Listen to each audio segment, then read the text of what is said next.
Good morning. আজকে সকালটা অনেকটাই লেটে শুরু হয়েছে কারণ সারা রাত্রি মিহি ঘুমায়নি আর ওকে এখন খাইয়ে দেবো। তো hello everyone, welcome back to another new mini blog. তো মিহিকে খাইয়ে দিয়েছি, ও ঘুমিয়ে পড়েছে।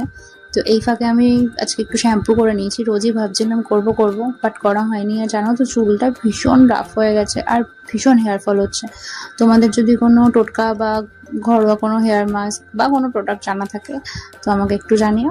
আর আজকে আবার বাবা আসবে, তো আরও তাড়াহুড়ো করে করে সব কাজ করতে হচ্ছিল, কারণ নয়তো মেয়েকে সামলে মামনিকে হেল্প করতে পারবো না। তো বেশ খানিকটা কাজ এগিয়ে নিয়েছি। আজকেও বেশ কাছাকাছি ছিল, কাছাকাছি করে মেয়েকে খাইয়ে দাইয়ে আমি স্নান করে নিয়েছি। যতক্ষণ ও ঘুমাচ্ছে ঘুমাক।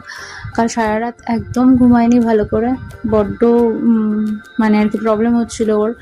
তো যাই হোক, আর আজকে সকালের ব্রেকফাস্ট, আর আমি এখানে ঢং করছি, সকালের ব্রেকফাস্টে ছিল হচ্ছে কুমড়ো আলু ছোলা দিয়ে তরকারি, ডিম সেদ্ধ, ভাত। আর এখানে এসেছিল বাপির এক বন্ধু, তার নাতিকে নিয়ে বনুর সাথে দেখা করতে। তো এখানে আমরা খেতে বসে পড়েছি। বেশি শ্যুট করা হয়নি। ভিডিওটা ভালো লাগলে পাশে দেখো। টাটা।